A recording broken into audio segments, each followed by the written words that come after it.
My Gavan and Melonine, and well met indeed. I am Adrian, and welcome back to Middle-earth as we continue on as the Reunited Kingdom. Or, more accurately, as we end the Reunited Kingdom. This is the final episode, and in this episode, all I am going to do is capture this city from Saruman. Let's go and have a look at the hated enemy himself. There he is. Looking around. Me? Talking about me? Yes, we are, Saruman. You're going to die today. He's got Guard of the Hand guarding him. They are, of course, his personal bodyguard. They are a unique unit that only guards Saruman, which was very nice. They're very powerful. Going to be some trouble. He's got some Uruk-hai raiders. There are some Orc defenders in and amongst the number. And then out here on the walls, we've got some Uruk-hai archers and Uruk-hai crossbows giving us some grief as our siege towers move up into position. Our battering ram is on the way up the causeway, and we've got some pikes to follow up behind. Now, whilst everyone moves into position and everything's going and moving about, if you did not see the announcement, which is probably quite a lot of you, because the announcement doesn't really get published by YouTube very well, there are some things to just mention briefly. Number one, this is the last Reunited Kingdom episode, and it is going to be replaced with a Bree campaign, which will start next week. Number two, I'm not going to continue the Dunland campaign. I'm not even going to record another episode of it. It's just going to end. Normally, I'd be a little disappointed at that, and I might do a final episode to explain it, but in this case, I'm not, and you'll find out for why in a moment. And Dunland is going to be replaced with a Dol Amroth campaign, both of which will start next week, the week beginning the 4th of July. Provided your week starts on a Monday, which it does for us here in the UK. Nowhere to hide. The other big announcement from it, which I've skated over until now and not mentioned really at all, I'm joking because I've been talking about it on and off, but assuring you it's not coming for a while, and that is that once the Breeland and the Dol Amroth campaigns come to an end, I will stop doing YouTube. So you have got probably maybe 3 to 4 months, depends how long we play them, videos left, and then that's it, I'm gone. So obviously I'll talk about that decision more at the end of the whole thing. I'll probably do a Q&A or a live stream or something just to say, like, I'm off, these are my reasons. Whether I do that or not, I don't even know yet. But for the Reunited Kingdom's purposes, this is the final episode. And do stay tuned at the end, because I have written a little outro. I couldn't leave Gundur hanging, could I? It's been something like 20 episodes since I last wrote an intro, so it's been a while since we last spoke with Gundur.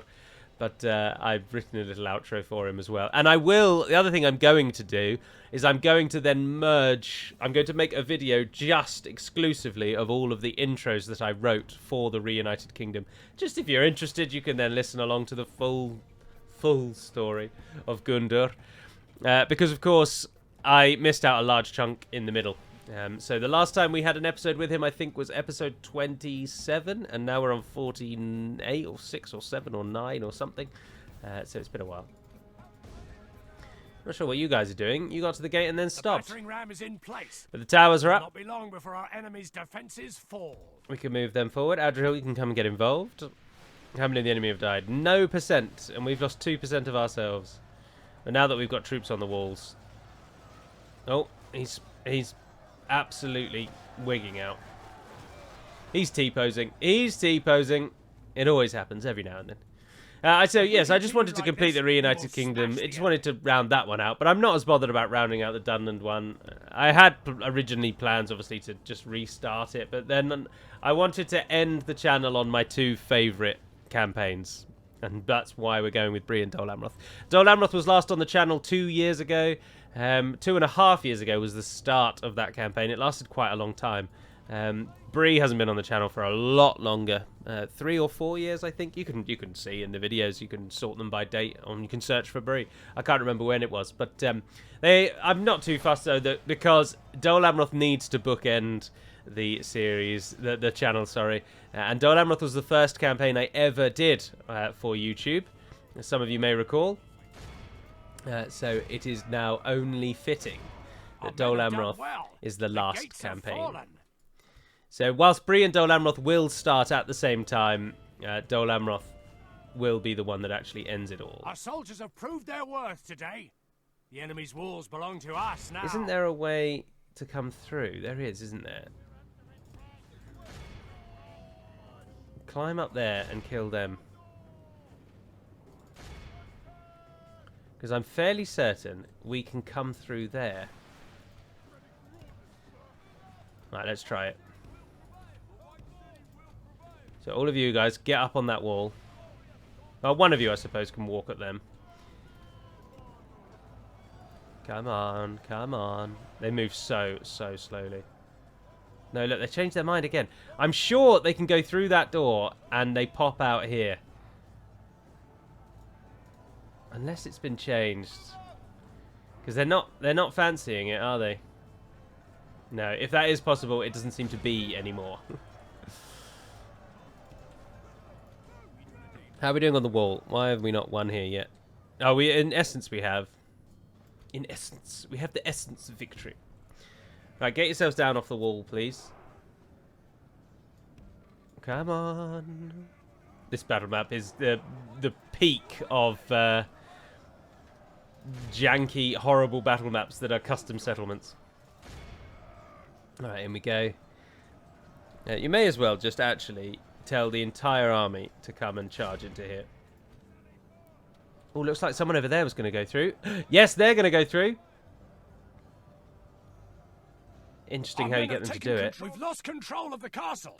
All right, Anphalas Pikeman versus Saruman. Let's do it, boys. Victory is almost certainly going to go to the Guard of the Hand. The Guard of the Hand are outrageously good. A 10 melee attack, 12 missile, and 30 defense. They inspire their own troops. They're effective against armor. They frighten enemies. They're reliable in everything. And they can't be staggered. They're just obscenely good. They will cut through. Although we've killed one of them. We have killed one of them. Adrian, give us some fists. Where are you, Adrian, by the way? Oh, he's in the ladder.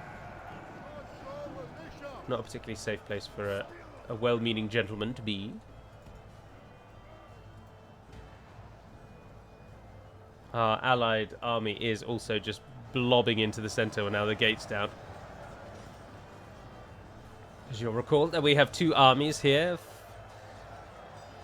But now, unfortunately, it is just a slog. But it's always nice to fight in a unique battle. And whilst the Hornburg is a bit clunky, it is one of the better, sort of visually. Everything sort of works. There aren't really too many glitches or bugs. It looks very much like it would have looked. Obviously, there's no The enemy are badly dike. bloodied.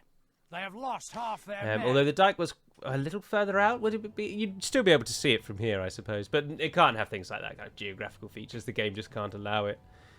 But it's got everything else pretty much catered for. Particularly given as well that it's made up, it's made entirely of vanilla assets, just mutated to match the film's version of the Hornburg. Let's keep it going, keep pressing. Is there any enemy actually alive down there now? No. So your two options to get down from the deeping wall are up the slope and then just come through the high ground there, or up the wall and then you jump out on the top of the wall there.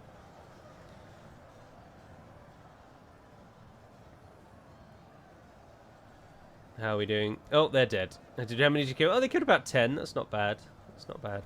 It's a shame that you can't really just utilize that feature to come behind them. I should state this video really is just going to be this battle, what I've already said thus far, and then the outro at the end. There's a very real risk this video might be 10 to 15 minutes long. And if that is the case, that is the case. I wanted to give the video at least an ending, but I'm not. I have no desire to play the 30 minutes of the game when I know this is the last episode. I'm sure you can all appreciate that. Right, I'm fairly certain that everything other than Saruman is pretty much now dead. There's a few Orc defenders still alive down there. Our army is tiring. There we go, we're flooding up to the courtyard now. As long as Adriel doesn't die, I'll be very disappointed if Adriel dies. He's done so well. Those defenders are going down. Right, so Saruman is now putting up his defense at the end. Oh, he's taking losses. We've got more men up here now. Come on, everyone. Flood up to the courtyard. Let's go. The Orc defenders are down to their last 5. 2. There would have been this week as well. Probably would have had 2 Reunited Kingdom videos to end it and 2 normal Dunland videos, and they probably would have Oh, no, they would have ended the Dunland campaign properly. It would have had an actual send-off. But as it happens, I've been incredibly unwell this week. And this is about the first day that I can actually have the energy to record. And so when I realised that I wasn't feeling very well at the start of the week, I thought, now balls to it. We'll just end Dunland and we'll do one Reunited Kingdom video at the end of the week. So there was a Humankind video yesterday, but that's because I'd already recorded it. I've recorded 6 of those already, I think. So it was easy to put that up because it was done. Alright, Saruman's little army is now fighting alone. 12 Guard of the Hand still survive. Saruman is, however, susceptible to stun locking because it's unique to the unit, not the generals. The general is a separate animation category in the files, so even if his unit can't be stunned, he can. It's a much more fitting end for Saruman, isn't it, to die in Helm's Deep. Where is our general? He's right at the back. He should be in the middle of your screens. Anyone see him? Oh, no, not now. Milling around in there. Oh, is that him there? Yes, that fellow. Alright, where's Saruman now? 5 Guard of the Hand remain. Saruman's still alive. It looks like he's going to die to... Oh, yes! The Blackroot Vale archers are giving him a good going over. We've got some archer militia in there. Oh, thank God. That's very, very fitting, isn't it? What a poetic end for Saruman. To die by his own arms and armour used against him. Delightful. Oh, he is now the only one left. Can you give us something? Yeah. Never again! We allowed the boy people fall into enemy hands. He's killing us, guys. He is killing us.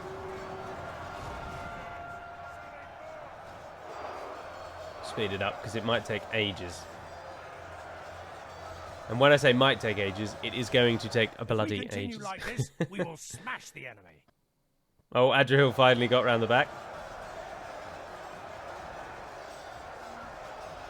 The enemy general there he goes. Let the crows have his meat. Awed by the victory we have Stand won on his here body, today. guys. Tread it into the dirt, for it is nothing. We are everything, and it is nothing. 785 we lost, though. Hornburg is such a grind. 221, Lamedon Clansmen, would you believe? The first unit through the gate. The units on the walls probably taking more losses than anything they killed. Always disappointing. Right, we'll have a brief look around the world, as we always do at the end of campaigns. A little toggle fog of war, and then I'll leave you with future me recording Gundur's farewell. And hopefully you've enjoyed the series. But let's have a look around the world. Around the world, around the world. Alright, let's go. That's the end of Isengard, isn't it, actually?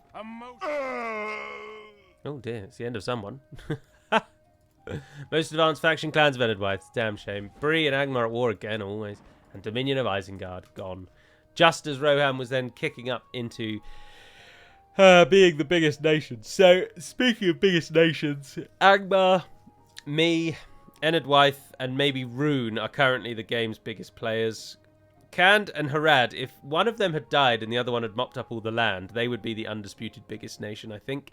But because they're in each other's way, neither of them has been able to siege to greatness. Our plans of blocking them have worked quite nicely. Obviously, Harad have got most of their forces in the south. We are about to take Methras back. They did take Gobel Tofles. Someone mentioned that in our plan to trade Perth and Loon for Camath Bryn wasn't going to work, and then we would then trade Perth and Loon for Gobel Tofles. And some said it wouldn't work because the Ardenheim had lost it, and indeed they have. So we would have been fighting Khand and Harad forever and ever and ever, and I was so over that. Similarly with Rune, Rune would have just managed to come back. They're getting to a point now where they're actually starting to train troops out of Orkesterlad, which is not very good for us.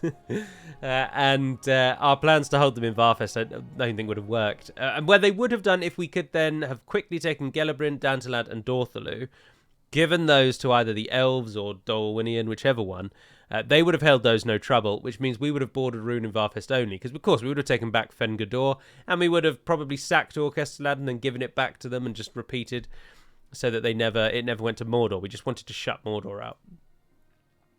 But Rune doing relatively well, but in the long run, of course, they would have lost. My added pressures in the this area would have been the spark needed for the folk of Dorwinion and the like to kill them, because of course Dol Guldur are completely gone. So Dale and Dorwinion are both powerful, and Dale are filling the void, and in fact they've got Erebor. They're filling the void that the dwarves have left, because the dwarves have been kicked back to the Iron Hills, where they are licking their wounds quite substantially, and then some indeed. We've got Gundabad up in the north, of course. They're still alive, but they are now getting hounded by Dale. Dale have reached a point where they're so powerful now I can't see anyone, Gundabad, stopping them. The Misty Mountains are still holding on by a hair's breadth. They've still got Byrig, but that seems to be about it in the south. And in the north, they've got Fenholm, and that's it outside of Goblin Town. No, Mythelberg as well. Yeah, Mythelberg, Goblin Town, and Fenholm. But Moria, the Anduin are still alive, and they're keeping Moria rather tied up. Oh, that's a cool settlement model in Bjorn's Hall. That's the Wildman large city, I suppose? Yes. Yeah, very nice. Very nice. Angmar, of course, are all powerful. Bree are absolutely dead. I don't know what the back and forth between Bree and Angmar is. I assume it actually just is, that Bree knows they're dead, keeps piecing out with Angmar, and Angmar then immediately thinks, hang on, I'm stronger than you, and attacks them again. And then when they attack them again, this is possibly, very possibly unlikely, but it seems the only thing that would be truth for them at the moment. But when they're at war with Bree, that's too many enemies. So they're thinking, crap, we need to make peace with one of our enemies. So they make peace with an enemy, and then it shifts their balance of power. So they then think, oh, we're strong enough to take on another enemy. And because the AI can't foresee that they will then go to a point where they're not strong enough to fight that many enemies, they then want peace again. And it just repeats and repeats and repeats and repeats, which is the only thing I could think. That, or something's gone wrong with the script somewhere, and they keep piecing out and then immediately wanting to be at war with another. Brathor's still alive. As if they were my own, friend. I would fight for your people as if they were my own as well. I've rather let you down, haven't I? My quest to form the RK as quickly as possible has cost Bree everything, because Enedwythe is just a powerhouse. Enedwythe is outrageously strong. My desire to let's just kill Enedwythe off and then we can end this was naivete to the extreme. We can beat Enedwythe, but my God, we've probably got 100 turns worth of slogging through their settlements before they fall. It's just not worth it. And there isn't really anyone other than Angmar. If we get Angmar to fight them, then we've got a big war there. But then if they steamroll Angmar, then we're in dire straits. But otherwise, I think that does for a recap of it all. I've thoroughly enjoyed the Reunited Kingdom, a lot more than I thought that I would.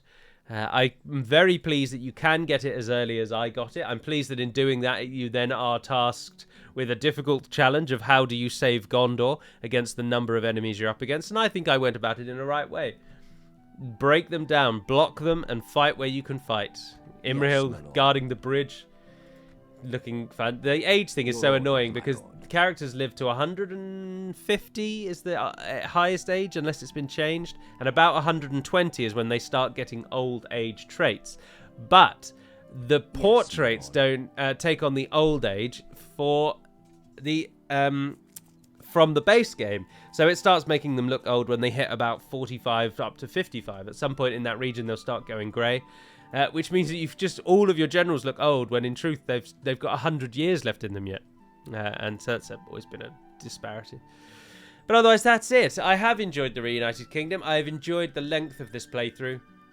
And I am thoroughly looking forward to kicking off with Bree in the north, rounding us out in the north, and Dol Amroth rounding us out in the south.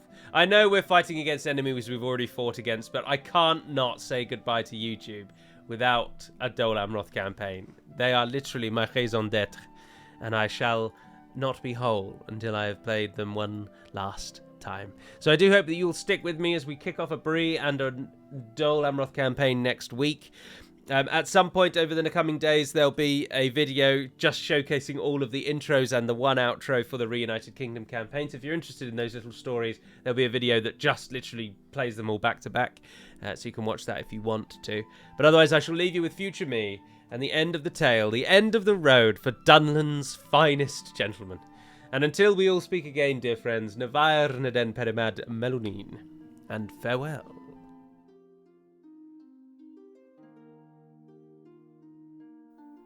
As the caravan of diplomats and merchants approached the rickety bridge, Gundor cocked his head to the sky and let his lungs fill with the sweet mountain air. It had been a long time since he had tasted the sweet scent of the pines, the scent of home. He threw his arms back and let the welcoming feeling wash over him. His journey had taken him to the farthest reaches of the world he had known and elevated him to heights he hadn't thought possible, but now it was finally over, and now he was going home. It had been some 5 months since the great battle at Helm's Deep. The wizard had been overthrown, and the Reunited Kingdom finally stamped its authority on Middle-earth. One by one, the enemies of the kingdom began to sue for peace, and only a few far-flung fools still fought the great power. Gundor had stayed in Helm's Deep, and at the request of High King Eldarian had begun the difficult process of opening talks between Dunland and Rohan. One, the client kingdom of a great power, and the other, its ally. Gundor had laid the groundwork of peace for his people, but he had felt his age in the halls of the Hornburg. The Rohirric diplomats were fresh-faced. They were young. A smart move on Eomer's part, Gundor thought. These men would not have the same grievances toward Dunland that men his age harboured against the Horse Lords, and vice versa. Their fathers undoubtedly told them tales of the barbarity of the Dunlendings, but they hadn't seen it with their own eyes. The age of these men only served to make Gundor realize that the future they were discussing was not a future that he would have a part in. And so, after only 2 days into the talks, he resolved to step down from his post as ambassador of his people. He had presented his request to Adrihil, who, after the great defence of Barad and Ed, had been granted the honour of the king's voice, and could therefore speak on his behalf. Adrihil had looked over Gundor with a deep, knowing look, and the two men shared a brief moment of brotherhood as they each acknowledged their fading mark on Middle-earth. With his request granted, Gundor and a small company of Dunlendings made their march north, with the wagon trains of merchants and diplomats. They would pass Dunland proper and head to Tharbad. The city had been reclaimed by the kingdom shortly after the Hornburg fell, and Eldarian had given the important city to the newly established fiefdom of Dunland. The Dunish people still saw Beirig as their capital, but with the trade and footfall that now flowed across the Gwathlo, Tharbad had become their chief city, and it was there that Gundor would officially appoint his successor. As Gundor's caravan crossed the rickety makeshift bridge at Tharbad, he was suddenly struck by a feeling. He couldn't place it at first. Was it hope? Elation? No, fear. Fear and opportunity. It was only a fleeting feeling, and he searched his surround for the cause, and there he saw it. Standing before him, on the north bank of the Gwathlo, stood a single, solitary tower. A simple structure it was, made to overlook the north road out of the city. At its height stood a watchman. Gundor turned to look away from the tower, and across the road was a small thicket of trees. He walked to the base of the tower and looked up at the walls of Tharbad, and he laughed. The sight line is still blocked, he thought to himself.